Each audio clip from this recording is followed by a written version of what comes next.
Come on, Livingston, we're gonna go on and on and on. Together we can make it. We're gonna go on and on and on. Come on, Livingston. Knocks it through.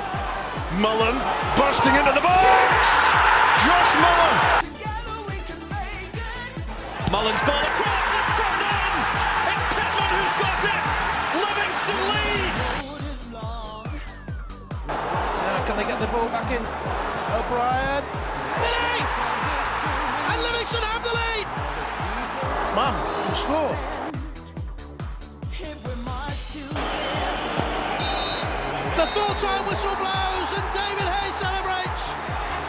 And the Livingston fans join in exultation. Come on, Livingston. Livingston have the lead against Rangers, and they are certainly rising to a few occasions on their return to the top flight in Scotland. Come on, Livingston. We're gonna Hello and welcome back to Talk Livy, the podcast dedicated to everything Livingston Football Club and Scottish football. My name's Ewan and today we bring you a very special preview for Sunday's Betfred Cup final. Along with Andy, Angus and Bruni, we're delighted to be joined by 2004 League Cup winning royalty in the form of Scott McLaughlin and Burton O'Brien. Guys, how we doing? All good, thanks. Good, it's an absolute pleasure to have you on, guys, so thanks for taking the time to join us today. Just before we get into this one, you can listen to this episode and all of our other episodes on your preferred podcast streaming site. We're on Apple Podcasts, Spotify and YouTube, plus loads more. So just search Talk Livy on them and follow us as well and subscribe so that you don't miss out. We'll start this week chatting with Scott and Burton about their experiences in 2004, the build-up, the game itself and the feeling of lifting that trophy. We'll also get their thoughts on the class of 2021 and if they can repeat their achievements. We'll then get the Saints' perspective on the final with St Johnstone fan Ross Gardiner giving his thoughts on their season so far and the big day coming up on Sunday.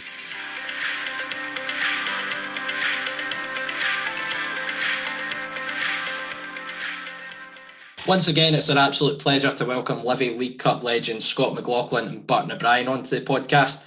First of all, since we last spoke to you, Scott, after almost 700 games as a professional, you've made the decision to retire.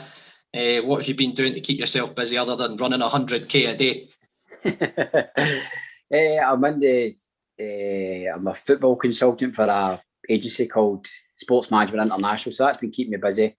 And I'm also a qualified personal trainer, so I've been taking people running that just now.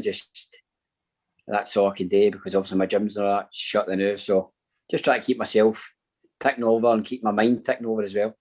You still fancying a chance of getting into the Olympics this year? I'm definitely going to get a bash anyway.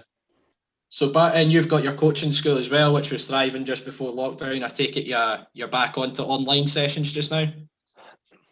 Yeah, unfortunately. Again, probably kids and parents as well probably get fed up with the online stuff between school and maybe the boys' club stuff. But unfortunately, it's the only way we can kind of move forward at the moment in the academy until such times the rules are relaxed and we can get hopefully 12-year-olds and under into the building. But until then, we just need to deliver the class online. But we've still been doing other stuff within the academy and we're doing a kind of presentation to all parents, just giving an update where we are, where we plan to be and stuff like that. So it's still been, we've still managed to get on with bits and bobs with the arena, as well as doing some work internally as well. Guys, can I just ask, obviously this is our special, our cup final special. We've got a big game on Sunday, but obviously 2004 lives long in the memory for all the Livi fans, and obviously you guys were involved in that. But thinking back to that, we famously started the cup final at Hampden. We had a pretty difficult run of games. Every fixture was away from home. Dundee United, Aberdeen, Queen's Park. We played Dundee in the semi-finals. What was the run like? Was there a stage in that run that you thought this could be our year? I remember doing a warm-up at Queen's Park. I don't know, Scott, if you remember that as well. I remember doing the warm-up and Biscuits, Alan Preston was taking the warm-up and I say, listen, no, it'd be fantastic if we could get back here for the final. And there's certain moments within that season that you remember, and that was certainly one of them. There's lots of things that kind of just goes by and it's a bit of a blur. But I remember specifically Biscuit saying that prior to the game, before the game had even kicked off, doing a warm-up. So yeah, that just kind of planted the seed, and then obviously we're on a run from there and built momentum from there. Yeah, obviously, the cup final was spoke about. You know, Hibs went on their run to the cup final. They beat both sides of the Old Firm. Was it almost we went under the radar leading into the final, Scott? I think so, because Hibs were big favourites because they'd beat Celtic and Rangers and they'd that kind of up and coming team. But we were always quietly confident. I remember Davy saying, I don't know if you remember, Bob, he said, listen, we've been away from home every fixture. We've had just as tough as them because they beat Rangers and Celtic, doesn't mean we have any less a challenge to get to the final as well. So no, I think we were confident anyway to going into the game. I think the underdogs really suited us. Yeah, just to add to that, in terms of being underdogs or Davy backing us, but we'd played Hibs a couple of times that season. I said that, and I've mentioned that again in regards to this season's final as well. And we'd beaten Hibs a couple of times that year. And I think it's similar. I think they've played St Johnstone 3 times so far this season and won twice. So psychologically, you know, getting into the game that you're more than capable of beating that team. Yeah, you took the words out of my mouth there. I was just going to say, you know, leading up to the final, you know, we'd played Hibs a couple of times. We had a good record, and it's almost the same just now. Was there a kind of feeling of confidence leading into the final? It was obviously, you know, you spoke about having a good record against Hibs. Was it almost that underdog tag? It drove us on to that success? Yeah, I mean, like I say, don't get me wrong, we still had a lot of experience within our dressing room. I know the administration we'd lost certain guys like Keno and stuff like that, but there was still experience within our dressing room. So another thing that's kind of flashed up, looking at it this week as well, we had a really experienced coaching team as well, with Billy Kirkwood, obviously Davy Hay, Paul Hegarty. So guys that had kind of been there and done it at big games, big cup finals. So Scotty's probably the same as me. We were young kids, probably didn't recognise or realise it at the time, but looking back on it now, they probably kept us quietly confident, but were motivating us in the right way and prepping us for the game, believing that we'd already beaten them twice and that we could go on and do it again. No, I can only just repeat what Bobo said. There was a confidence, and I think Bobo nailed it. Me and him, we were obviously younger. I was younger than Bobo, but you're getting in it kind of just kind of innocence and just treating it as another game, thinking there's no reason why you can't go and win the game. I said to the boys before when I was on before that I spoke to Alan Main the night before, and I was like, Aldo, what do you think about this game? And he was like, you're not going to get a better chance to win a cup final. And I think that was spot on. Yeah, obviously you kind of touched on the administration and a few players sort of leaving the club, and without sort of going into it too much, because we've gone into administration a few times with you guys as well, but you know, we fell into administration the day of the semi-final against Dundee. How hard was that? You know, such a big game for the club and for the players to see colleagues and friends lose that opportunity to lead the club and make history. You know, how difficult was it going into that game? And obviously, you know, how amazing was it to get the result that we did? I think it was really difficult for particularly the Spanish lads, because a couple of the Spanish like Keno and Wanjo, they'd get their contract basically ripped up, and these guys were really close. They kind of lived in each other's pockets in Edinburgh, so I think it was really, really tough for them. But even the ones that were supposed to be involved, guys like Keno and Camacho, they would have probably been involved, but there was younger guys who kind of got let go as well, and you maybe know I've been involved in the game, but it was just such a shame to see it happen. Yeah, no, absolutely. And just obviously on a personal level, Scott, for yourself, obviously no one wants to see friends and colleagues lose their job. But as you touched on, you know, you were both young guys. Burton was probably playing a little bit more than you during that spell. Was that almost, you know, a bit of a two-way street for you? You know, obviously you've seen colleagues and friends leave the club, but it's obviously gave you an opportunity to get closer to that first team leading up to the cup final. How was that for you? See, to be honest, I didn't even think about that at all. I was always kind of involved in the first team, like kind of in the fringes. Well, Bobo was a lot more involved than me. I played a small part in that season, but I was always there or thereabouts. It's not as if I don't think I benefited from somebody else losing their job. Do you know what I mean? I think obviously the opportunities would have came more with them being smaller squad, but I was always there or thereabouts anyway.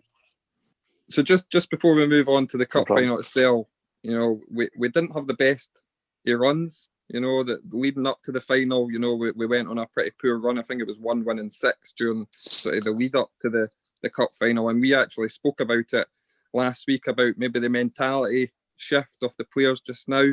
We went on such a good run, and then we've got to the final in the last sort of 2 or 3 games. We've struggled a little bit.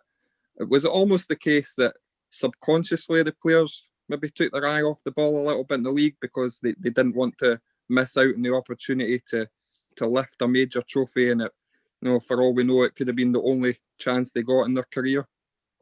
I don't know. It's hard to nail that down. I mean, I think in the semi-final we're probably just working off kind of raw emotion on the back of what's happened the previous day, and from going from that high and getting into the final, then maybe I don't know whether subconsciously you kind of take the eye off the ball, or I don't know whether you go from that high to low and you maybe lose a wee bit of form, and then very quickly you can lose momentum. And I think that's what happens. That's what has happened, particularly possibly with the team this year.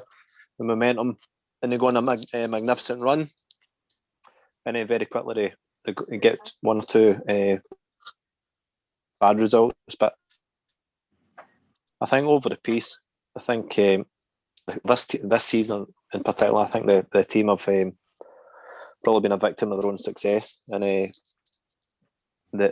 everybody's looking at their form in the last 2 or 3 games, but over that 4 month period, it's been superb. What about leading into the final, Scott? Is it almost those 50-50 tackles that everybody was flying in for during a good run of form? You almost hold back slightly, knowing that not meaning to hold back, but almost thinking ahead to that cup final. I don't want to miss out through a daft injury. Does that almost play a part in a run up to the final? Well, knowing myself, I think Bobo backed me in this one. I was the one that was usually trying to injure everybody anyway in training and kicking lumps at everybody, so it wasn't for me anyway. Was that just so you could get a starting spot? No, I just didn't really know how to tackle, so I was always a mile late with people. No, brilliant. And obviously, we'll lead on to going into the cup final in a wee minute, but just finally, what was your thought process leading up to it then? Was it excitement, nerves? Were you just eager to get through these games to get the cup final going and get out there and play?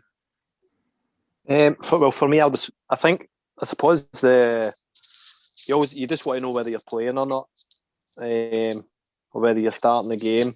That was kind of a big thing for me, and that was one of the things that we're probably anxious about. And then just in general, I think once we got to the hotel, and I'm sure Scott, you kind of back me up on this, there's still that kind of little bit of tension. You're getting ready for the game night before and so on, but I'm sure Scott, you're touching it. George McNeil was obviously there, who does the after dinner speaking, and the boys went down for dinner, and then George pretty much absolutely mullered every single player within the squad. Everybody get mullered, and it just kind of took the weight or the pressure off the players, and we just went and enjoyed it from there for the rest of the night. And just obviously we said a few words as well, but take your moment and take the opportunity. Yeah, no, absolutely. And just quickly, you mentioned Davy Hay we had Rodney McKenzie on Sunday, and he spoke about Davy Hay and how that calming influence, almost a manager who, didn't change the build up to the cup final, kept it pretty simple. Was that beneficial for you guys to have that experience sort of in the dugout?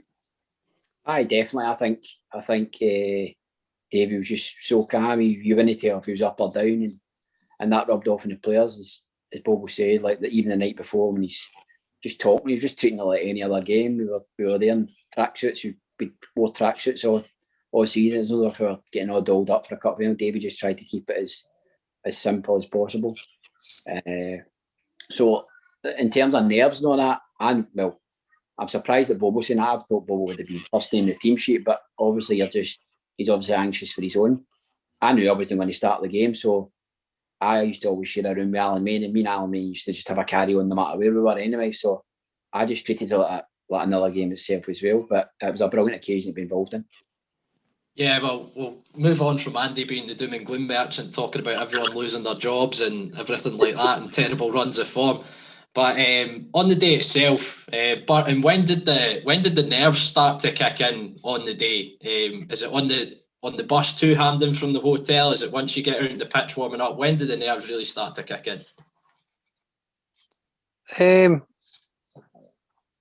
mean, don't get me wrong. Like when I say I was anxious, I wasn't overthinking it. The bit when I suppose the bit when I realised now this is a proper cup final. I don't know if you remember, Scotty, but as we were approaching Hampden, we ended up getting a police escort into the ground, and I think that's when it kind of hit home. This is a big event we're going to hear. But once we were in the dressing room, it was just getting ready and getting prepared for the game. I think David prepared as well. And like I say, we were quietly confident, both individually and collectively, that we could beat Hibs. Yeah, Scotty, what about yourself? You were a young player as well coming through at that time. When did the nerves start kicking in for yourself, or were you that confident in what Alan Main was telling you the night before that you weren't even nervous? I wasn't even nervous, like I said, because I said to you before, you and Alan Main had kind of said about we're going to win this basically, and I've just took everything I also said as gospel. So I was like, well, we're just going to win it. I just treated it like every other game, and I said I always liked a wee carry on. Me and Alzo, when we were on the bench together, we always had a good wee carry on. I mean, we were no different. Just tried to treat it like every other game, and I was just making sure I would be ready when it was called upon. And obviously the Livi faithful were kind of outnumbered that day. You know, you had 40,000 Hibs fans there. Did that give you guys that added bit of incentive to kind of silence them early on and try and take the lead and put more pressure on what was quite a very talented but very inexperienced Hibs team?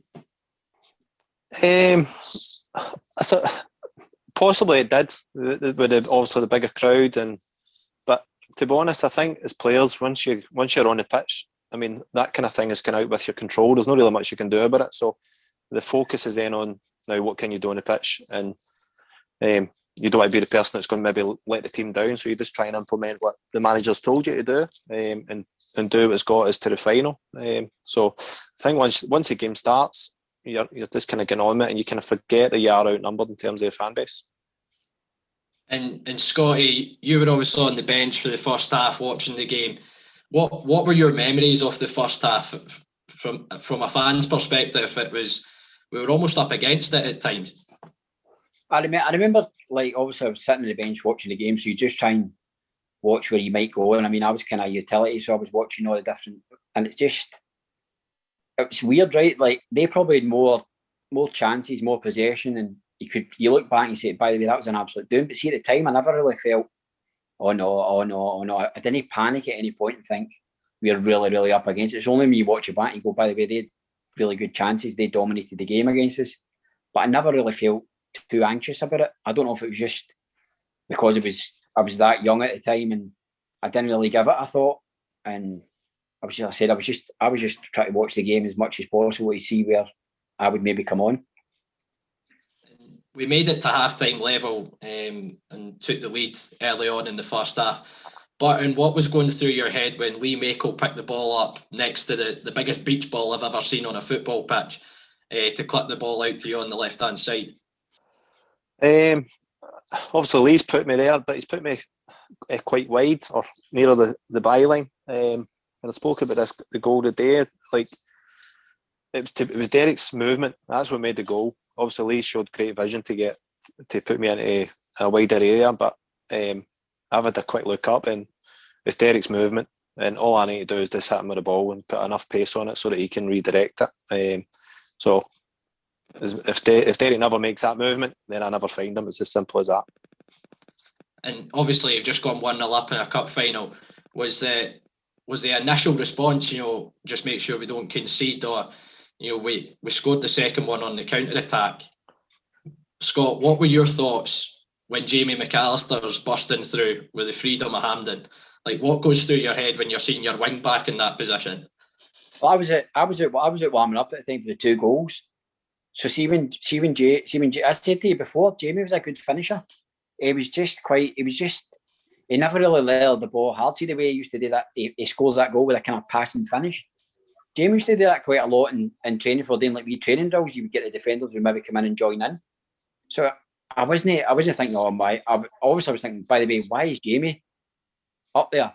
But I wasn't thinking, oh, he's going to miss it, because he stuck it away. He stuck it away brilliant. And I honestly think after that second goal, he could have blew the whistle. It was game over. They were never coming back. But were you as confident as Scotty when Jamie's running through? I mean, Jamie was a really technically gifted player, like Scotty says, and it was something he'd done. It was almost like around and then or finish it into corners. So of course I'm confident I'm going through, but certainly question marks. Do you say, why is your left wing back coming in from right wing or from right wing back? But because I think I was probably I think I might have been edge of the box, so I don't know how he actually got beyond me. But no, fantastic composure and finish. And just to touch on the player that created that goal, David Fernandez, where does he rank in terms of players that you guys have played with throughout your career? Because, I mean, I think it's quite a common opinion amongst Livi fans. He's probably the best that's wore the jersey. What were your thoughts, guys? No, I mean, David was right up there, one of the best players I played with. But we had a lot of good players in that team, obviously, as well. But no, he was a joy to play. He was my ideal kind of striker, and probably Bob was the same. He just wanted to come short and hold it in. He didn't want to run away for it all the time. He always wanted to come in and play to feet. So he made a midfielder's job really, really easy because he was so strong on the ball. But I mean, he was a wee magician. Sometimes you'd think he would be running away for goal, and you'd be thinking, where is he going with this here? Next minute, he'd be driving along the byline, cutting one back and a big goal. He just seen things that others didn't, and he said he was a joy to play with. Yeah, just echo what Scotty says as well, but you just knew you could fire it into him, his chest, his throat, his thighs, his feet. You know the ball was going to stick. And from there, he would then link the play. And more often than not, we'd either get an attempt to goal or he'd play somebody else in. But like what Scotty said as well, he was strong as an ox as well. And so many times, if you were under pressure, you could give the ball to him, he would buy your foul and he would just take the pressure off the team as well. So he had that side of his game as well. He does, wasn't he? Because everybody also speaks about his technical ability, but I tell you what, he was a great team player as well. And as the game wore on, you could see the frustration starting to come out in the Hibs players. I think Kevin Thompson and Scott Brown were taking it in turns to try and kick Fernandez up the park. Do you think the experience that you guys had in the team of players that had been in that position before, the likes of Lee Mako had been involved in cup finals and Stuart Lovell had been involved in the build-up with Hibs and stuff like that, do you think that helped you guys kind of keep your head as the game wore on and to see the game out? Yeah, I mean, Stuart, Archie was always a camera influence anyway, I thought. He would speak to you in a manner that now it would keep you on your toes, but also in control as well. And like you say, Makes was just, he was a money bastard, wasn't he, Scotty? Why? So it was merely you didn't want to, you just didn't want to disappoint Makes in case he shouted you. But it was one of the ones you were also confident because you had three monsters at the back as well, who you kind of relied on them, and obviously with Stuart sitting in front of them, you always had that protection. And then both wing backs were flying machines as well, so they could cover back in for you. So we were always quite not comfortable, but fairly confident that those guys would hold the fort for us. Yeah, and Scotty, you came on in the final. I think it was for David McNamee. You came on, young player, first opportunity to play a cup final at Hampden. What's going through your head when Davy Hay shouts you to come on as a sub? I was just desperate to go on the pitch and help the boys kind of go over the line. I just wanted to come on and make sure I didn't make any daft mistakes. I just wanted to come on and make sure my first touch was a good one, and I managed to play a decent ball into a striker. I remember that, and that kind of just settled me right down in the game. It was one of the first things I did. I played a good ball, kind of zipped into my striker, and just, like I said, I just tried to make sure. I think Derek Ireland came out of the left side and I was playing the right side, so I just tried to nullify him as much as possible and see the game out. But I think Bobo's done himself a bit of an injustice there as well, because he was a real calming influence for us as well. We had 3 really, really, really good football players in there, in Stuart, Make and Bobo. And Bobo's as technically gifted as I've ever played with. If you want somebody to keep the ball for you, it's Bobo. Bobo, I think Scotty's trying to make you blush there. 5 on it, 5 year coming away your way, Scotty. Hey, it's all the truth, mate. It's all the truth. Yeah, so those 90 minutes are up. Must have been the longest 90 minutes of your life with the clock ticking down and stuff. What was that feeling like, first of all, as the whistle goes, but then, you know, when you're walking up those famous steps at Hampden to go and collect the trophy? For me, it was probably just relief. Families there. Had people who'd come up from England to watch the game as well. So it was just relief, and it's probably at that moment in time, you know, nobody can take it away from you as well. So it's with you for the rest of your career. But I suppose as a young kid, and I don't know, Scott, you might be the same as well. I'm not saying we took it for granted, but you probably think it's just going to happen later in your career, maybe time and time again. But it's normal, maybe till you're a wee bit older, you realise how special it was, and especially do with a smaller club as well. No, I'd agree with you there, Bob. I think, like, as you say, never took it for granted because you appreciated it, but you thought, particularly with myself, because obviously I never started, I came on, I'm thinking, oh, well, the next time we get to this cup final, I'll probably start it. You're thinking it's going to come along all the time, and you've seen it's, how many is that, 17 years later, and it's came about, so it's not as if it's came about every couple of years. It's a hard thing to do, to get a cup final and to actually win it is something special. The final whistle, I was just absolutely buzzing for all the boys, also myself, my family, and that's there. But I never really kind of appreciate it as much as I do now, because like I said, you think it's going to happen every few years. It was more my dad that was telling me after the game, and it was like, you need to really relish this, wee man. He was like, you've actually won a national cup. And then I said I never really took it in. Livingston, not really renowned for the massive fan base that we've got, but there was, of course, an open bus tour, I think, around the town. What was that like for you? We took it wrong turn. It wasn't great. Going down the line there, I think it was like a big A road, and everybody was nearly getting blown off the bus. So that was a bit mental. It was like a scene from Mike Bassett. So everybody had to fight back here, and we got off it. We got off the bus. Agreed, Scotty. It was freezing. And the streets were empty, and we were all probably guessing where as the fans. It wasn't until we get back to the stadium that we realised the fans were in the stadium. So the quicker we get back to the stadium, the better. Yeah, and just onto that as well, of course, the good bit, the drinking things. What are those memories of Almond Vale after the game and spending it with the fans and with the teammates that you've obviously gone and achieved that with? It was brilliant. It was. I said that's the things. That's the things you play football for. See, like celebrating a big cup final or a big league win or something like that. There's the big party after. We all together, relax, and everybody gets right involved. You're involved with the supporters. You're bringing the cup out to show the supporters, and you look about the place. And obviously, as you said, we're not renowned for it. We're not renowned for having the biggest support, but you see that place packed, and they're there for the 16, 18 players. It makes you appreciate what you've actually done for the town itself. Just a quick question for you guys, because Bruni, I think, was about 4 when we won the trophy back in 2004. So I vividly remember the open top bus going around the villages down in, I'm from East Calder, and I remember the bus coming down and there was 4 of us standing on the corner. It must have been such a surreal experience for you to drive around these villages and see so lack of fans for such a major event. That and going round the 20 billion roundabouts in Livingston as well must have been an absolute nightmare on a double-decker bus.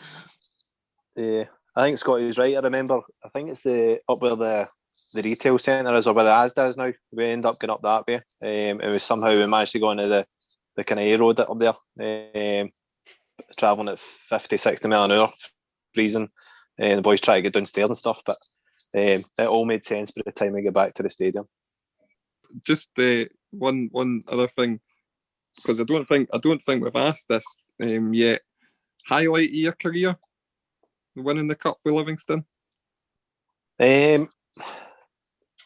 Obviously, in terms of lifting a trophy, absolutely. I think I've said this before. Staying up in the final game against Dundee felt better.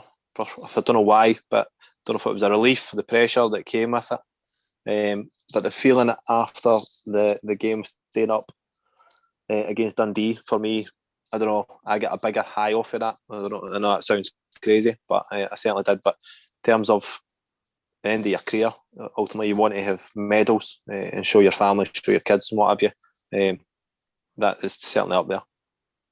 So obviously you have touched on the open bus tour when you had got in, and you know you're spending time with the boys.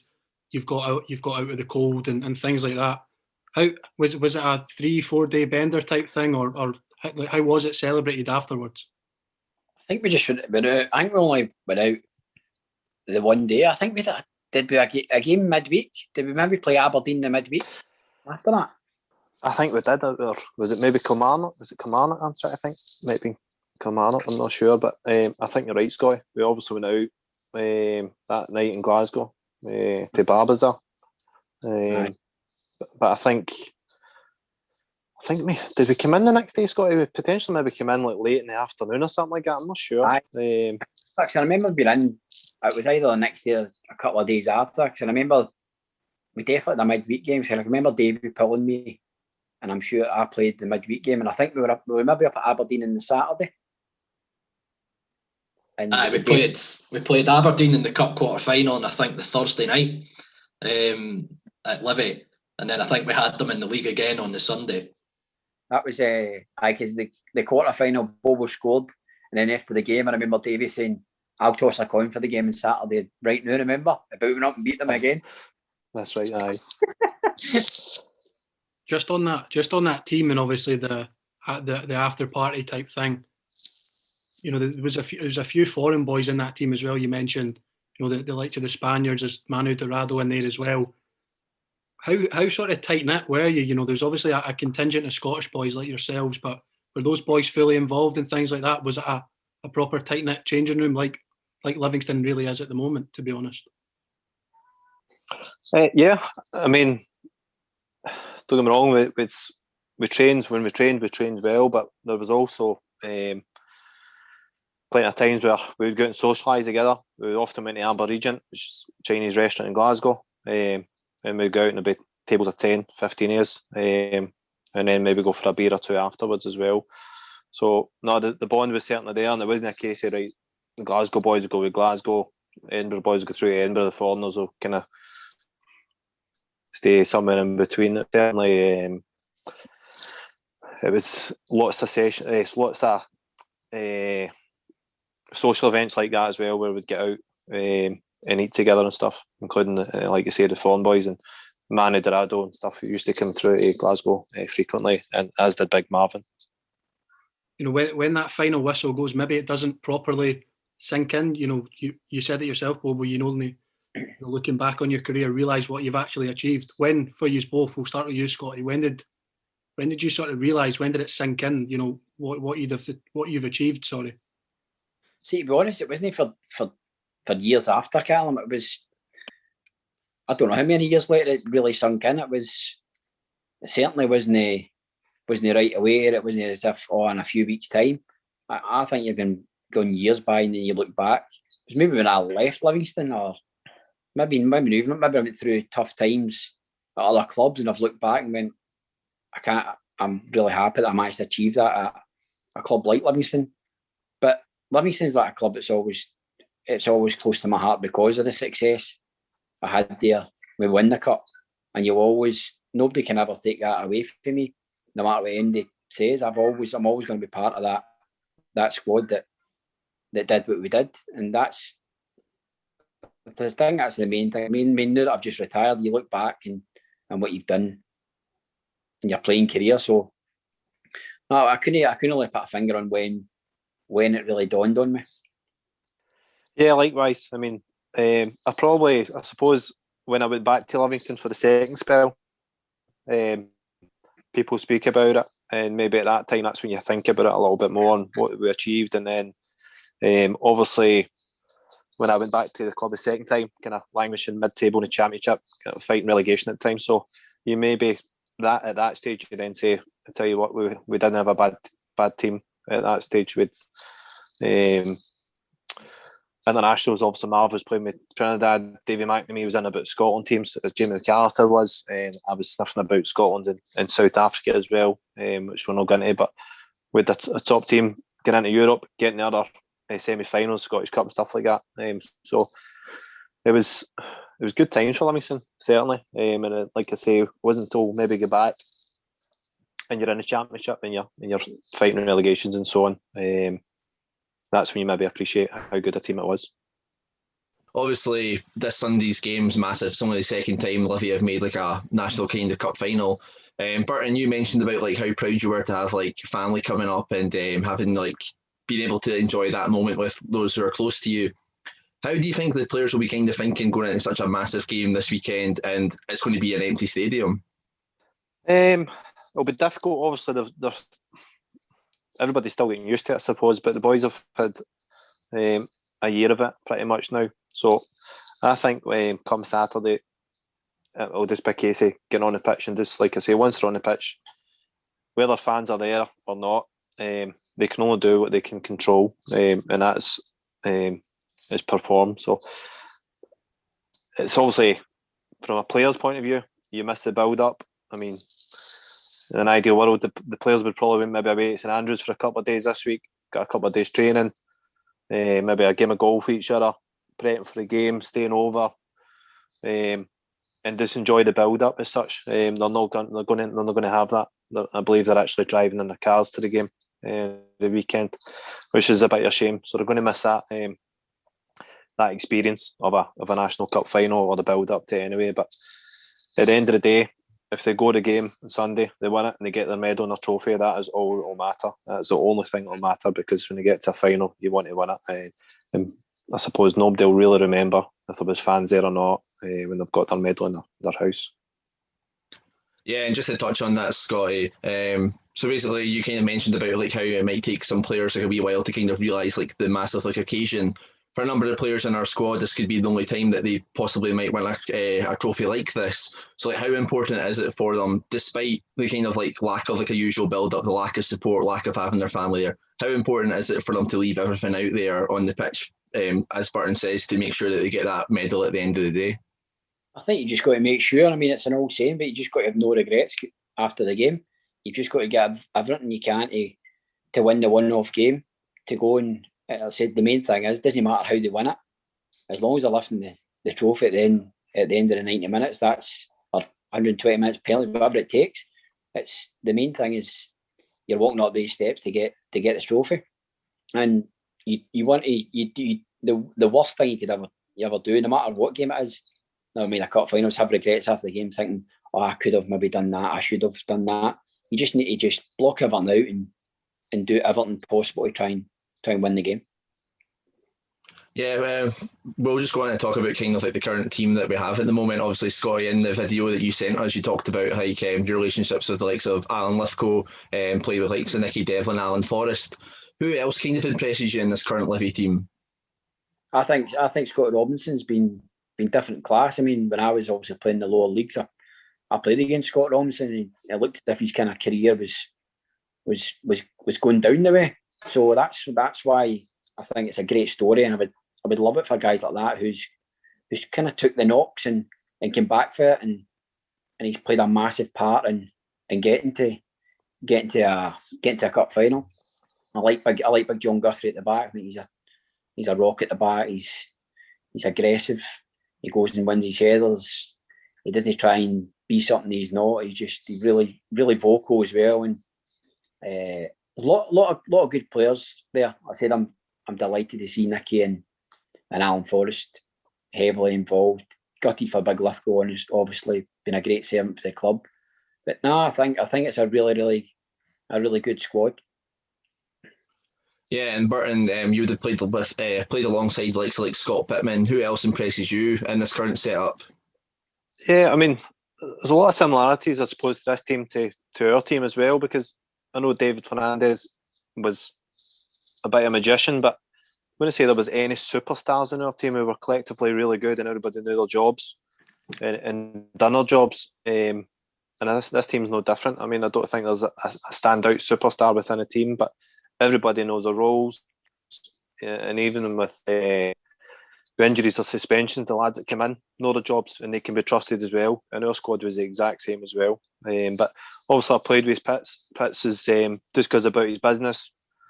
Really good team player, works hard, comes up with important goals at important times as well. I played with Craig Sibbald at Falkirk as well. Really good footballer, intelligent footballer as well.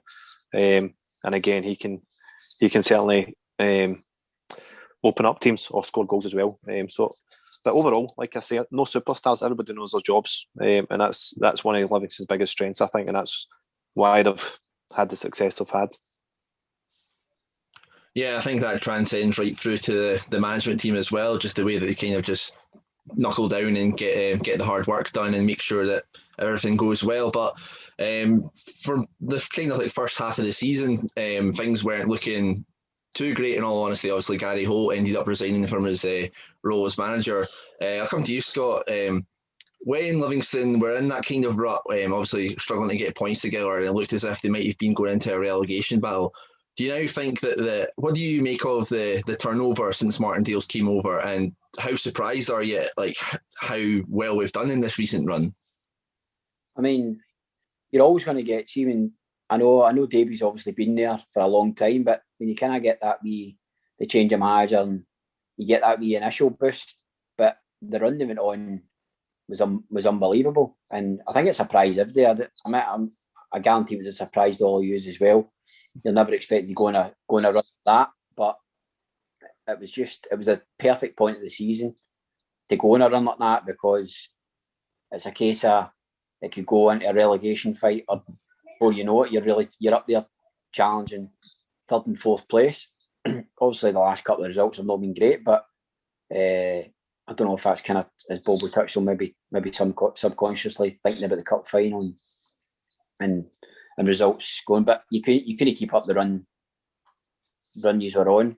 I mean, you're just relentlessly winning games constantly, and that's really tough to do. So it's been very impressive, and I'm delighted to see it. Yeah, from a kind of fan's point of view, it seems, and to a lot of people within Scottish football, it'll be quite strange that obviously Livingston were doing so poorly. Then it's just that sort of change of a manager that makes that breeds new confidence into the team, breeds new life into them. Burton, how much of an impact does like a new manager have? And is this probably the best example you've seen of a new manager having that sort of bounce? The word that I used earlier on is momentum. And as soon as you get momentum, it's the hardest thing to get in football, no matter what you're under 18s, reserves, or first teams. Once you get the momentum, it's confidence just seems to flow throughout the team. I know he's my mate, but I think Liam Fox has been an excellent addition to the staff as well, and that's coincided with a run. But I think I don't know. You can draw similarities to ourselves. We obviously have been in administration. You've got that kind of negative vibe from out with the club. Everybody's kind of putting you down. Likewise, the same things maybe happened with Livingston. They've obviously lost the top striker at the start of the season for a lot of money as well. Everybody maybe writes the club off. Lose a manager, people writing the club off, and then obviously all the carry on the club get anyway, just in general with their astral pitch and stuff and so on. So things like that, you add all those up together. And I don't even know whether Davey and Liam have done that, but you use those things as motivation, use it as a tool so that it galvanises the squad and brings it together. And I remember David doing that as well, saying, listen, it's kind of not a them and us sort of thing, but it galvanises and helps that team spirit. But as soon as the momentum like I say, it's. I didn't think they would carry the run that they did, but it's absolutely remarkable turnaround for where they were. I think winning becomes a habit as well as like you can go into a horrible rut of losing games, but you can go in the games and no play great. But if you're in that, you've got that winning habit. The wee lucky deflection will go for you. It'll ricochet off somebody. And you end up with a 1-0 win. You walk away thinking, "How do we win that?" But it's just you're breeding winning habits. I said the same can happen the other way. So if you want to get in that winning habit, it's brilliant. Yeah, and the side that we're actually playing on Sunday, they seem to be in that kind of run at the moment as well. In all honesty, St Johnstone have went from strength to strength as the seasons went on under Callum Davidson. Obviously, a new manager in the Scottish game as well. What do you make of how St Johnstone have been performing in recent weeks, Burton? I had a quick look at this. I think they've won 5, I think. In the 2 games that did lose, I think were Celtic Rangers, I believe. So their form is obviously good. However, I'll just go back to what I said earlier on. Livingston have played them 3 times, and they've come out victorious twice. So I suppose Davy and Liam, and I know they'll be doing it. Look back at those 2 games. What worked for them? How did they go about beating them? And just go back to it. Go do what you did in those particular games. But it'll be a case of who manages the occasion best on Sunday. Yeah, and I think St Johnstone, as you say, they're quite an evenly matched side with Livingston. Scott, what do you think Livingston need to keep an eye out for from the St Johnstone side? I think St Johnstone they're very similar to Livingston, but they've not really got any superstars. They're a real collective unit.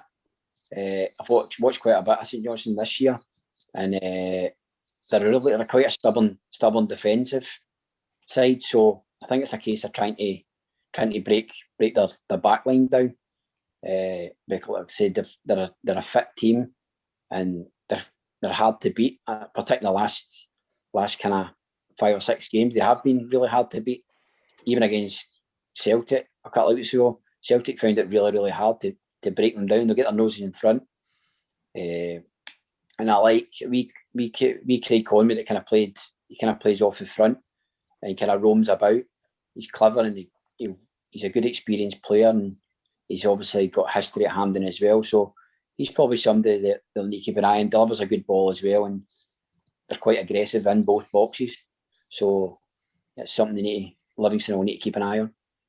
Yeah, it definitely looks like a very intriguing matchup between 2 evenly matched teams with kind of like similarities in the style they play. It'll be interesting to see if we both kind of match up with the kind of like 5 at the back kind of like formations, and obviously set pieces for both teams are very, very vital. Could you see the game being decided on a set piece, Burton? Of course, yeah. Of course. I think it may come down to that, or even a mistake. I know the first goal was crucial in any game, but I certainly believe if Livingston can get the first goal, I don't think St Johnstone are free-flowing in terms of scoring goals. If Livingston can certainly get the first goal, then definitely gives them a good platform to go on and win the game, because I think Livingston, a bit like what Scotty says of St Johnstone, Livingston are pretty good at just seeing games out as well, in terms of having that structure as well. And I know it's something that the club work on. Yeah, definitely. So it'll be a very, very intriguing encounter for both teams. But Scott, I'll just come to you straight away. Just, do you agree with echo the thoughts that Burton's made there, or do you see it being a wee bit more kind of expansive with both teams just really going for it?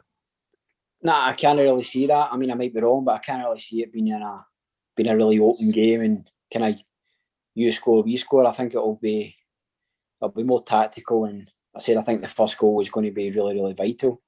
I thought against St Mirren when Livingston took the lead, I really couldn't see St Mirren getting back. So it shows you how defensively sound Livingston are. And, I think need to be aggressive in both boxes, both attacking and defending. I think you obviously said it, but I think a set piece could be what swings it either way, and hopefully it's in Livingston's favour. Yeah, and just before we get a couple of predictions off you, round this out, how are you guys going to be spending Sunday? Are you going to be getting the family around to watch the game, or or watching it in the way that you can with just like the closest loved ones to you, or what's that going to be for you on Sunday? Yeah, just I suppose like any other day, they're now stuck in the house and watching the game. That'll be pretty much it. I think that'll be the story for the majority of us. And like I say, hopefully Livingston can go and win a game.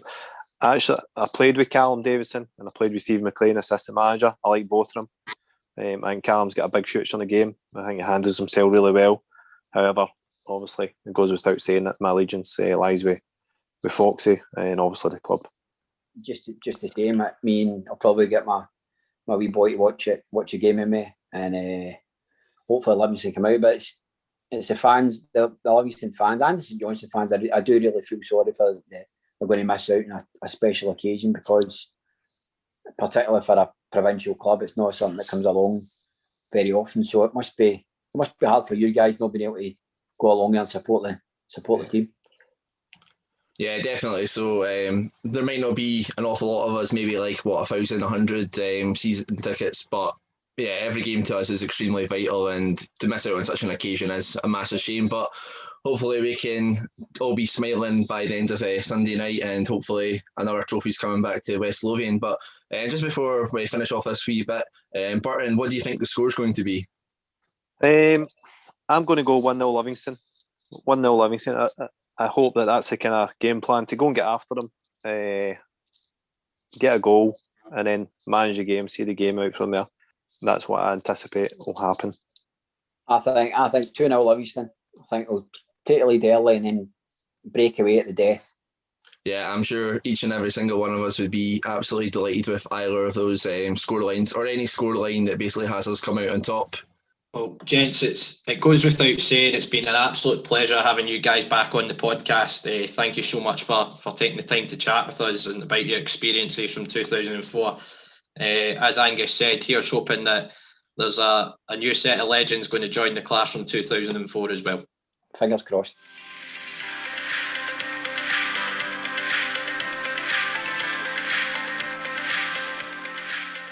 Ewan was joined by St Johnstone superfan Ross Gardiner to discuss the final from a Saints perspective.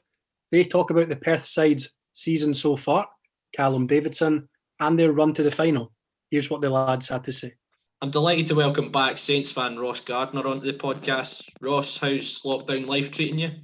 It's treating me all right. It's I think most folk have been pretty glum over the last year. I certainly have been, and I certainly was until David Marshall pulled off the heroics.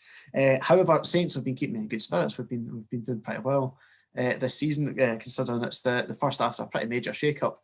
So I'm happy as a Saints fan, and I'm very happy to be playing you boys in the League Cup final, I hope. Yeah, exactly. Well, I remember you messaging you talked about the upheaval in the summer, messaging you when Tommy Wright left, and you were in a period of mourning when Tommy Wright left. But one of the first names we batted back and forth about replacing him was Callum Davidson. He's Mr. Perth, isn't he? Yeah, so on the whole, how have Saints fans found that transition with Callum Davidson coming in? I think seamless is probably the best word that you could use, despite the fact that there have been big differences. When you lose somebody like Tommy Wright, everybody sort of expects that you're going to have a really tough season, and you sort of, I would say, maybe even lower your standards a wee bit and say, well, look, we've lost this sort of club hero this season. If we stay up, if we avoid relegation, then that's a successful way of moving on. But I would say that Callum has built on the work, and we are looking like there's a very good chance of getting top six. And once again, we're in a cup final. And what I think in particular Saints fans have been really, really impressed with is the change of shape to a 3-5-2, or certainly more use of the wing backs, and the fact that the signings that Callum has made have completely put their own stamp on the team, and every single boy that he's brought in has drastically improved the squad. Yeah, as you say, it was kind of a mixed bag to start with, wasn't it? And it's taken a wee bit of time for those results to kind of bed in.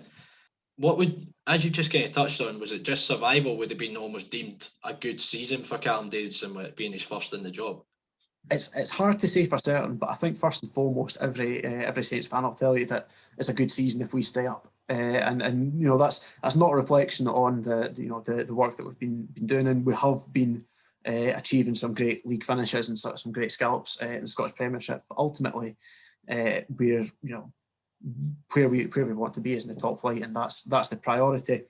That being said, having seen the performances that I've been appearing, particularly in 2021. Everybody now has their sights firmly set on top six, and although some of that might be out with our control, it's certainly achievable.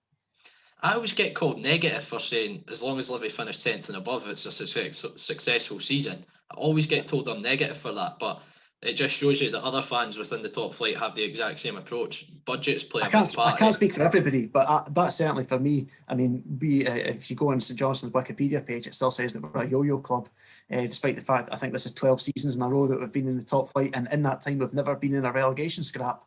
I think the worst that we've finished is 8th, which is remarkable, really, when all's said and done. But yeah, it's the most successful period in the club's history, and is certainly looking like continuing into next season. And that kind of early teething problems maybe for Callum Davidson, the relief was the League Cup, and certainly the group stages. You came out of the group with wins over Kelty, Peterhead, Brecon, and you lost on penalties to Dundee United. Did that almost give Callum a chance to bed in this new system? As you say, he's been playing almost like a 3-5, 3-5-2, 3-4-3. Do you think that's given him a chance to bed that in? Absolutely. I think, we were playing some really good football in the sort of first round of fixtures, but we were just struggling to convert the chances. And when the League Cup came around in that sort of international break, that's where we really started to pick up momentum and started. Well, I mean, obviously we had the pleasure of visiting Kelty Hearts with the club. That was a superb trip, and one that the fans would have loved. But I got a couple of players their first goal of the season. We then had Brecon, which a 7-0 win over Brecon. Yeah, it's maybe what you'd expect, but for them, for Saints, suddenly you've got this flurry of goals that you haven't seen. And yes, against Brecon, but it gets everybody's hopes up, and it gets the confidence up. And you saw that run over into the league games at Falkirk. We went on a fantastic run. It was the same up in Peterhead. We saw Guy Melmid make his debut. It was still that sort of early glimpse that there was obviously made a few appearances around that sort of October time before really kicking on this year. And the Dundee United game, I mean, every game we've played against United this season has been a draw, so you knew it was going to be close. But yeah, the League Cup has been, there's been a real feel of optimism all the way through. I know that the League Cup is a competition that I think you probably agree some teams don't take as seriously as others. Maybe it's because there's not the same European hopes at the end, but it's one that Saints, everyone that Saints have played have fielded their strongest 11 against, and the Saints certainly have. And I think while we've seen, so maybe one of the highlights of the League Cup campaign has been that, well, who was probably our star player in the league in the first half of the season was Danny McNamara. Was always away on international duty with the Republic of Ireland under 21s. And that gave Sean Rooney the chance to come in and really ingrain himself in the side. And we're really reaping the benefits of that now. Yeah, he caused us a wealth of problems in the most recent game. I'm sure we'll come on to that as well. Going into the knockout stages, you went to Fir Park 1-2-1, which is a good result. Fir Park's not an easy place to go. And then you had a nervy penalty shootout win over Dunfermline as well, which set up the semi-final tie with Hibs. I know you got the opportunity to do comms that day. That must have been quite special for you. So I have to say, I've been part of St Johnstone's media team as a volunteer for just over 6 seasons now, and I've had some absolute honours in that time. I've been privileged to really get to do an awful lot, but I don't think anything compares to that feeling. Walking into Hampden, I think there was a few hundred people there. It was all press and security. So to be able to do that, it was fantastic. Getting to walk around the pitch beforehand and up past the Premier Sports Studio, met Ali McCoist and perched ourselves there. And it was myself and Stephen Watt. Stephen's also one of the volunteers. He's been doing comms since the start of the season. He's you wouldn't know it though. He's an absolute pro, and he's a good friend. So for me and him to be able to do that, it was with a good pal, it was a dream come true. And the fact that we absolutely horsed Hibs as well was just glorious, particularly the way that the game panned out. I just remember messaging you after we beat St Mirren and just talking about how it is the SPFL's nightmare final. I'd love to have been in that TV boardroom. Absolutely love to see it. It's absolutely brilliant. I'd love to see them coaxing 10,000 fans for the League Cup final at Hampden, and how they'd managed to make it look good on the TV. I do wish there was fans in for it, just purely for that. It's glorious. The whole concept of people making jokes about, just let all their season ticket holders in anyway. Do you know what? I don't care how bad you're going to try and make this look. I'll take it. It's brilliant. Saints and Livingston are there on absolute merit. They have beaten everybody that they've faced, obviously apart from Saints and Dundee United. But they have been convincing in their performances. They're there on merit, and if you think that Celtic and Rangers should be in that cup final, then they should have won their game. Exactly. And it's 2 wins for Livi this season and 1 win for St Johnstone. Obviously, St Johnstone winning the most recent game at the Tony Macaroni Arena. What's the mood like amongst Saints fans going into the cup final? Do you know? I think that match just earlier this month has maybe changed the mood quite a bit. I think most Saints fans would admit that Livingston have been a real bogey team for us since your return to the top flight. They've always been tight games. There's never been any riots in terms of scoring. But usually, I would say if it's quite tight, your boys seem to have the upper hand. And the fact that David Martindale's incredible run was looking very much beforehand, I would have expected that to probably continue. I was initially quite worried to be playing Livingston. I'd rather have had St Mirren, but now I'm not so sure because we put in a stellar performance. Scott Tanser, my favourite St Johnstone player, with one of the most glorious free kicks that I've seen, and Sean Rooney doing what Sean Rooney does. I feel that if Stevie May's penalty had been converted, that would have put the game to bed, and would maybe be feeling more buoyant about the final. But just now, I think there's certainly a belief, certainly an optimism, and there's no reason why Saints can't fancy their chances. However, I'm sure that your guys will be feeling exactly the same. I mind seeing the semi-final lineup and just thinking, it's a massive opportunity for Livi. But the thing is, all 4 clubs that were in the semi-finals will be looking at it the exact same. It's probably their best chance to get their hands on silverware in Scotland. Absolutely. I mean, I think that of them all, I'm almost glad that we got Hibs because over the last maybe 5 or 6 years, Hibs have been maybe the more dominant side at McDermott Park, but certainly at Easter Road, we've been a real thorn in their side. We've had a history of getting last-minute winners and last-minute equalisers, and I know that Hibs are just a club that St Johnstone, I should say, are a club that Hibs don't like playing.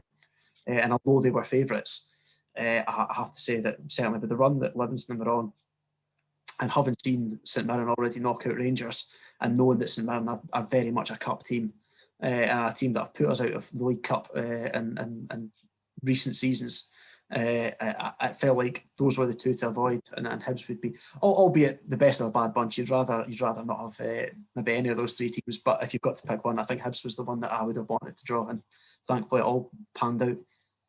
Now, looking at the game, who would you say are the players that Livi need to watch out for from a Saints perspective, and who are the players that you're worried about from a Livi perspective? Well, I would say, obviously, from a Saints perspective, everybody's a threat. We've not had really one source of goals. They've been really spread out across the team. Virtually everybody, I think from the team that started Tony Mack, I think Jamie McCart might be the only player who's not scored this season, or outfielder, I should say. We've done really well at spreading the goals.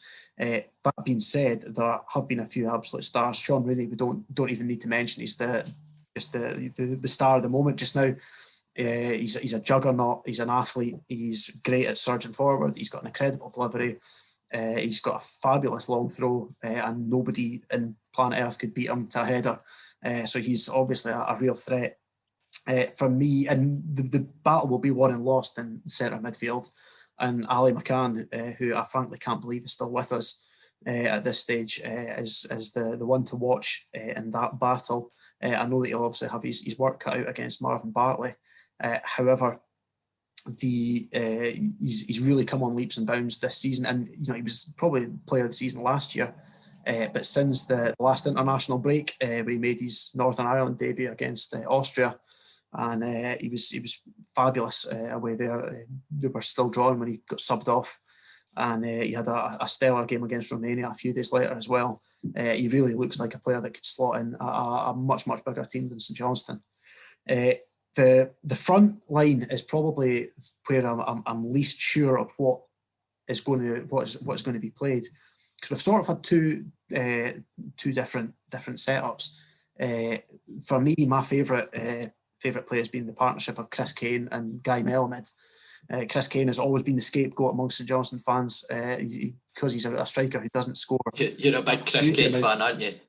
I love Chris Kane. He puts this is his best goal scoring season so far. He's on 6 goals. However, Chris Kane's entire game is hold up and winning fouls and good positions. And if he branded himself as an attacking midfielder, he'd be one of the most popular players in Scotland. But ultimately, he's number 9, and he's been really showing that this season. More or less every goal that Saints have scored since January that he's been on the park for, he's been involved in. On average, he wins more than 2 fouls per game. He just gets the ball, takes it into valuable positions, and forces a foul. And although that obviously doesn't show up as an assist, ultimately all our goals, or a significant proportion of our goals, come through Chris Kane. He has also been able to put the ball in the net a few times, including one that was really enjoyable at Parkhead. He's been the star of the show, certainly in 2021 up front, and Saints fans are really appreciating that, and I think I've grown to love him. I've loved him from the start. I think he's a fabulous signing. Work ethic is second to none. His partnership with Melamed has been really special. Saints fans have had to be patient to see Guy Melamed take to the field, but he's been so heavily involved. Scoring on it wasn't his debut against Dundee United at Tannadice, but it felt like a debut. It was that sort of, because he'd been given a couple of games against Peterhead and Hibs, I think, and he'd come off the bench for sort of 4 or 5 minutes towards the end of each game. But it felt like the sort of the beginning of something new, and almost like a new signing with it being in January. Scored and was heavily involved in the second goal. Then set up Chris Kane the following week for the winner against St Mirren, and then in the incredible comeback from 2-0 down to win 3-2 at Rugby Park. He got a goal and 2 assists. He's hugely influential, and you can see that he's very different to the type of striker that played in Scottish football. He slows things down. He's always looking for different runs and different passes, and he's quite unpredictable. Obviously, he's still adapting to the game here, and it's not. There's maybe more to come still, but that's a hugely exciting one. The other option that Saints could go with up front is the 2 wingers of Craig Conway and David Witherspoon, both of whom have been on great form. I think when people saw that we'd signed Craig Conway, it was maybe quite a surprising one. He was obviously getting towards the end of his career, and weren't sure. We haven't seen a lot of him since he went down south. But by God, has he still got it? You would, when you watch him playing, you would think that he's maybe in his early 20s. He can run all game. He's got a wicked delivery. He just loves putting the ball, and I think he's had more crosses than are certainly in the top 3 for the whole of Scottish football or Scottish Premiership this season. He's no Josh Mullen though. He's not the post. Well, he's not. But do you know what? He's. I would say I would rather have Craig Conway. Certainly when he's sliding in at the back post to sink that third against the Highbies. Nah, I'd still take Josh. Every day of the week. I think he is one of the men to watch for Livingston. For me, he's been. He's maybe not been as ever present as some of the players in that team, but he's always a threat. I know that the plaudits may going to John Guthrie this year, and rightly so. He's been fabulous. I'm not sure if he was as good as this last season, and we're just sort of picking up on it now. John was excellent last year. He had a couple of ropey games to start with, and I mean, he scooped up 2 or 3 of our Player of the Year awards, and he scored similar amount of goals and stuff. I think he had a really, just like us in general, a poor start to the season. But since Davies come in, he's looked a totally different player again. He's looked like the player of last season. But as you say, Josh's delivery is wicked. The best way to describe it, it's the closest I've seen watching Livi to seeing someone like David Beckham crossing the ball. It's honestly wicked. His delivery, even on Saturday against Dundee United, like how somebody didn't get on the end of one of these crosses that he puts into the box is honestly unbelievable. I definitely think he's one of the danger men, and I think the game's going to be so tight. I think it's going to be decided on kind of a dead ball or something like that. Because I mean, you guys scored from a couple of them in the recent game, didn't you? Yeah, we've really been structuring our game around that. Even if you look at that semi-final, we got, I mean, certainly Jason Kerr's opener came from a corner. The second goal came from a free kick. You then look at, looking at further down the line out that Kilmarnock game, we got our equaliser from a free kick, and then Livingston, we've scored both goals from free kicks, virtually all of which were won by either Chris Kane or Guy Melamed. It's becoming a big part of our game, and it's working really well so far. But like you say, there's no way that this game is going to be settled by more than one goal, and I can see it going right to the wire, because we've seen time and time again that St Johnstone and Livingston are 2 of the most tightly matched teams that when they go toe-to-toe, it is usually toe-to-toe. Well, what would it mean from a Saints perspective to lift the League Cup on the 28th of February? I think ultimately it would probably mean the exactly same thing as it would to yourselves as a so-called wee team who don't get these opportunities as often as the gruesome twosome. Then you have to seize it, and ultimately it's something that is what it would have been a day out for everybody to remember and everybody to talk about and everybody to say I was there. And 2014 was that day for us, and I think it would absolutely still have a very similar resonance across Perthshire. For us, that was our first trophy in 2014 in 130 years, and be able to say that that's us won both cups now. I think that would be a serious achievement, and that would put to bed this idea that St Johnstone are a team that are lucky to be in the top flight, that are always the pundits' favourite to go down, barring Hamilton, of course. And they're a team that deserve to be there, and I feel that it's one that I just like to say, especially against Livingston, where it is two relatively small sets of fans that wouldn't fill Hampden ultimately, and to see that come together, I think would be a glorious final. It'd be a great 2 fingers up to a lot of people in Scottish football, and I'm sure that you'll feel the same way. Yeah, exactly. I mean, from our perspective, when we won the League Cup in 2004, I always talk about it as being the natural progression at that point. We'd come up through the divisions, we'd finished third, we'd played in Europe. It was only natural that we went and won something. And the journey we've been on since 2004 is, to put it bluntly, fucking mad. All the way back down the divisions, couple of administrations, different owners, God knows how many managers, and just being back in the top flight is something. But the way we're doing it now, it's not money we don't have that's being spent to do it. It's a very collective effort. Just I think the 2 teams are so similar in the sense that you're talking about. You've got threats all over the park and goals are spread out. Livi have been like that since we came up from League One. There's been goals spread out amongst the team. I mean, last couple of seasons we've had a centre half being one of our joint top goal scorers. So, it just shows you. But Ross, thanks so much for coming on to chat to me. Hopefully we can grab a pint at one of the grounds soon, and hopefully I'll see you in a random European country on Tartan Army duty as well. That'd be fabulous. There's nothing I'm looking forward to more, except maybe the 28th of February.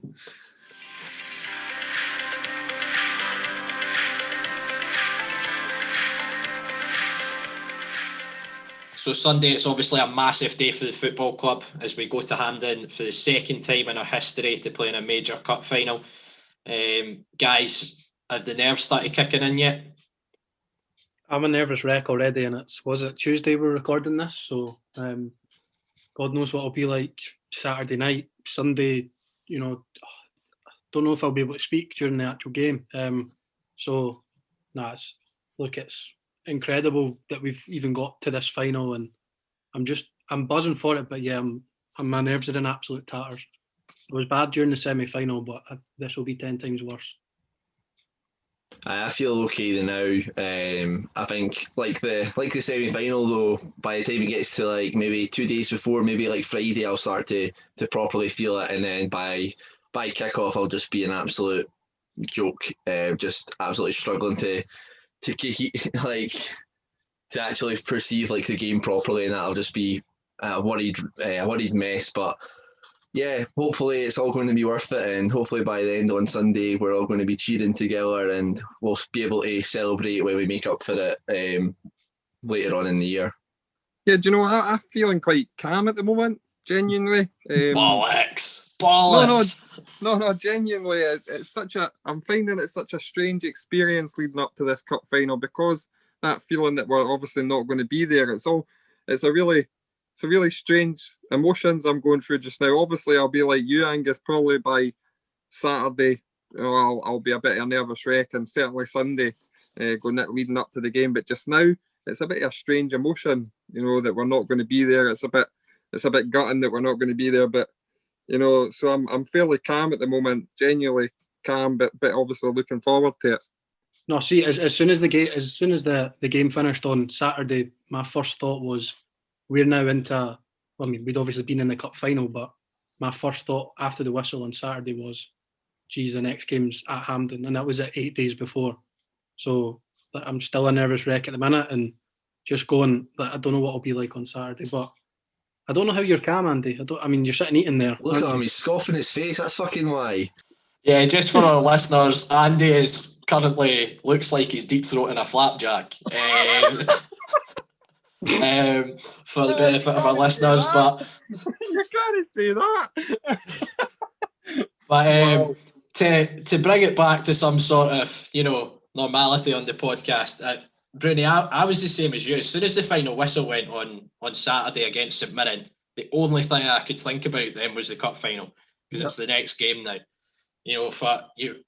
Before that, you were able to go, there's 3 weeks before the cup final, there's 2 weeks before the cup final. Now it is the cup final coming up, and I think you're starting to see all the stuff on social media that the SPFL are putting up with, goals from 2004 and stuff like that, and I'm already a nervous wreck, so God knows what I'm going to be like on Sunday when it gets closer to 2 o'clock and that game kicks off. But I'm excited as well, getting to speak to Roddy the other day, having Burton and Scott on, which was fantastic. Getting to speak to the guys that achieved that in 2004, it's making me excited about it at the same time. But there is that nagging bit of me that is going, it's just such a shame we can't be there. But it's been, we'll release something later in the week, but fans have been getting in touch with good luck messages, which is great, as have some previous players and managers as well, which it shows you how much it means to the Livingston support, because these occasions don't come very often. Burton, I remember speaking to Burton before, and he touched on almost appreciating the Challenge Cup final in 2015 a little bit more, because he realised at that point, being a more experienced player, that these occasions don't come very often. And it's a massive occasion for the club, and I'm already praying each night that the players can go out and do the business on Sunday and bring that cup back to West Lothian. Just on that with Bobo and Scotty, the four of us have just sat for the last, I don't know, hour and a bit maybe, non-stop smiling, the four of us, for the last hour or so. How that was brilliant, just hearing the anecdotes from the final. And what's really on the line for these players is that in a couple of years they can come on this podcast and make four jobbers very, very happy. Well, yourself a jobber, speak for yourself. Get back to that flapjack, you. Regarding like the kind of like momentous occasion and all of that, like it is huge, and yeah, I can only echo your guys' thoughts on how much of a shame it is that not only that we can't be there, but like every single one of like the players, like kind of like friends and families can't be there. Obviously, there is a couple of more experienced players on our side, like Marvin Bartley, for example. I know he won the Scottish Cup with Hibs, but I don't think he featured on that day. It'd be absolutely great for him, for like his family and that to have came up and seen him leading a team out in a National Cup final. But hopefully, and I'm sure they will create memories and will do us justice and bring the trophy home. I think the thing that's keeping me going this week, to be honest, is the content we're creating. I think it's been a really exciting week, obviously, for the football club, and they're doing a lot, and a lot will be coming out. But I think some of the stuff we've been producing this week has been really exciting to be involved in. And, I can't wait to obviously put it out and see the reaction. I think that there's something on Thursday that's going to be, I think it's excellent. Callum, without giving too much away, Callum Brown's wrote something spectacular, and so listen out for that when you come out. But yeah, I think that's keeping me going, and obviously I'm really looking forward to Sunday. Just to touch on the actual game itself, right? So obviously coming up against St Johnstone in the final, we heard Ross's thoughts there from a Saints perspective. Who do you think's coming? Do you think there is someone going into this game as favourites, or do you think it's just too close to call? If you'd asked me that 3 weeks ago, I would have said we were favourites, and I don't think anybody could have argued with that. But given the recent results that we've had and kind of poorer performances compared to St Johnstone, I would now put St Johnstone favourites. But there's very little between the teams. It's such a difficult final to call, and I think every football fan out there that will try and predict the cup final, it could almost be a 50-50 split with people, going for Livingston, going with St Johnstone. It's that close. What I think maybe puts them over the edge is the recent game between us. I know Bobo and Scotty spoke about, our form against them, 1-2 against their 1, but the most recent one was their 1. So I think that almost gives them a bit of an advantage slightly, but very little between it. But I would put St Johnstone favourites personally. You're always such a pessimist. You get 2 cup final legends on, and all you talk about is folk losing their bloody jobs. And now you're, oh no, they're favourites, they're favourites. You're honestly so pessimistic, it's frightening. You look at 2004 with the underdogs then, and it stood us in good stead. Yeah, I think we definitely suit that underdogs tag, and I'll have to sadly agree with Andy that I think St Johnstone might have, I don't know if it's necessarily like there's more favourites, they just have that wee bit more momentum. Obviously, they came off the weekend just there and absolutely decimated Motherwell. Obviously, we've had kind of our poorer results in recent weeks.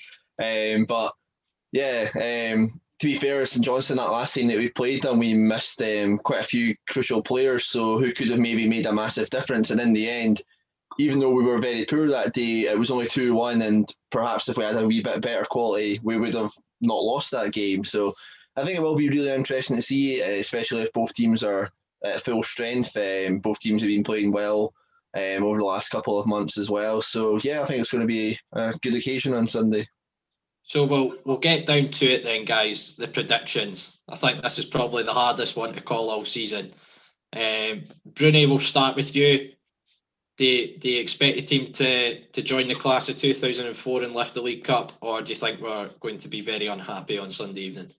I'm optimistic, Ewan. The boys there, Bobo and Scotty, were talking about the kind of similarities between these teams. I think they are right. I think obviously we were poor against St Johnstone in the last game, but as Angus touched on, we had several players missing. I think we'll be back at full strength. I think we'll be solid, and I kind of want to touch on the 2004 final as well. Obviously, semi-final was 1-0 as it was this season, and going into the cup final in 2004, it was the 3 games before that was a loss and a draw, and as it was for 2021 as well. So hopefully the stars are aligned type thing. I'm not really one to believe in fate, but I do think that I think that means something personally. So I'm going to go 2-0 Livingston to continue the repeat of the 2004. And Angus, what are you thinking for the final then? I'm going to be optimistic. I will probably get more pessimistic as the closer it gets to kick-off. But I'm going to back Livi for a win, because you've got to back them for a win. One-off game, the way we've been playing this season, such an occasion, as Callum mentioned, the fairy tale kind of side to it. So I'm going to go slightly different. I'm going to go for 2-1 Livingston. And Andy, I'm guessing you're predicting a comfortable St Johnstone win, going by a pessimistic approach the whole way through this podcast.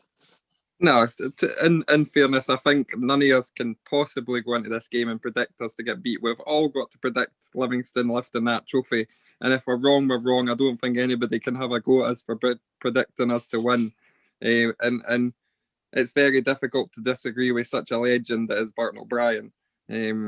So yeah, I'm going to agree with Bobo and go 1-0 Livi. And, you know, the fit again, Robbo, to write himself again into the history books. I think this one's going to go the distance. I think it's so tight to call, and I think we're going to be in for a nervy penalty shootout. Oh, Ewan.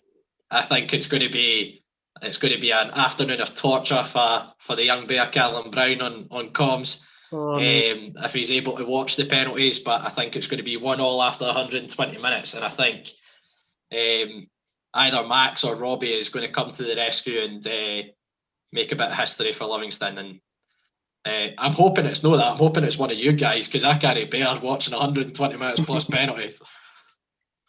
I think the nerves will kick in by the time Sunday comes. I think it's slightly different for you, Callum, obviously, in your role as commentator for LFC Live. But, you know, I think it's going to be a big day, and, you know, hopefully we can make history. And as you say, Ewan, hopefully the guys can write themselves into history and join the classy 2004.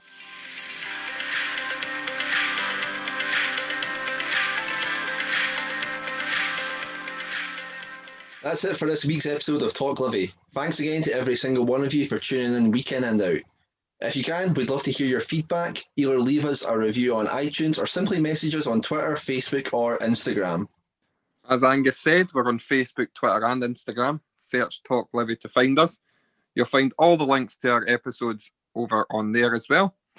You can also find our episodes, including this one, on all good podcast streaming sites, including iTunes and Spotify. But we're also on YouTube, so don't forget to subscribe to the channel as well.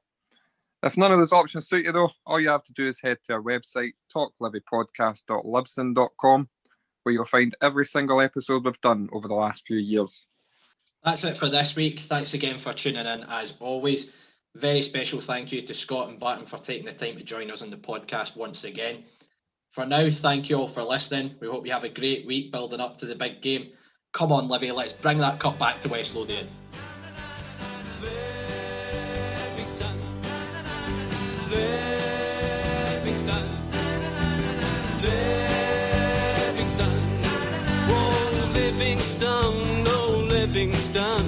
A love will never die. West Lothian is our battle cry. This is the place from which we hail. Livingston, oh Livingston, it's up to Ambervale. Livingston, Livingston, Livingston, oh Livingston, oh Livingston, we love it when you score. Livingston, oh Livingston, the Ambervale Lions roar. Livingston, oh Livingston, we realize our vision.